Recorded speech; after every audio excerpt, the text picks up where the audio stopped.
আসসালামু আলাইকুম। আমার প্রশ্ন হলো, আপনি আপনার আলোচনায় বলেছেন ভোট কেন্দ্রে যাওয়া যাবে না, তাকানোও যাবে না। আবার বলেছেন ক্ষমতা হাতে থাকলে যা ইচ্ছা তা করা যায়। বর্তমান ক্ষমতায় যাওয়ার মাধ্যম হলো নির্বাচনে ভোট দেওয়া। আমি যদি ভোট দেই তবে অপেক্ষাকৃত কম খারাপ মানুষটি হয়তো নির্বাচনে জিততে পারবে। আপনি কি ইসলামকে রাষ্ট্র ক্ষমতায় দেখতে চান না? জি, আমি ইসলামকে রাষ্ট্র ক্ষমতায় দেখতে চাই রাসূলের পদ্ধতিতে। তার নাম সিলেকশন, এর নাম ইলেকশন। ইলেকশনে সিলেটের একটা ছেলে দাঁড়িয়েছে, বৃত্তশালী, লন্ডন থেকে পড়ে এসেছে, মাস্টার ডিগ্রি পাস, অতীব সুন্দর, ভদ্র, নম্র। ও ভোট পেয়েছে 2999। আর সিলেটের একজন মৌচি ম্যাথর দাঁড়িয়েছে, ও ভোট পেয়েছে 3000। বলেন কে নেতা হবে?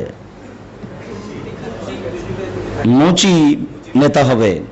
এই নির্বাচন পদ্ধতি আমি ইসলাম স্বীকার করে না, এত বোকা পদ্ধতি ইসলাম মানে না। ইসলামে রয়েছে সিলেকশন, গণতন্ত্র হচ্ছে ইলেকশন, দুটোর মধ্যে অনেক পার্থক্য আছে। দাওয়াতের মাধ্যমে জাতির আকীদা আদর্শ পরিবর্তন করে একদিন রাষ্ট্রীয় ক্ষমতায় যাব, যদি না পারি আসে যায় না। কেউ যদি না পারে ঈসা আলাইহিস সালাম আসবেন। নবী যদি চলে, আমার কেন চলে না? কত নবী সারা জীবন দাওয়াত দিয়েছেন, একজন মানুষও হেদায়েত হয়নি, রাষ্ট্র ক্ষমতা তো বহু দূরের কথা।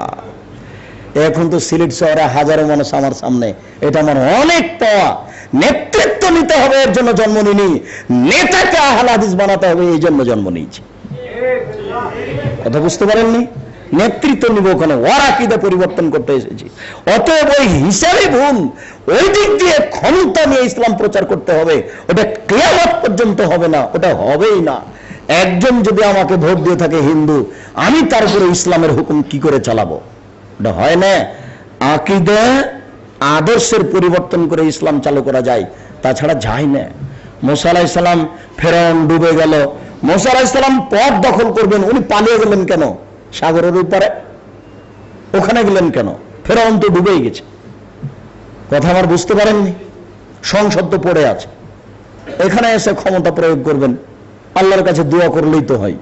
চলে গেলেন কেন সাগরের উপর? ওইদিকে বালুচরে ঘুরে বেড়াচ্ছে। হিসাবে ভুল যুবক, তোমাকে আবার পড়াশোনা করতে হবে।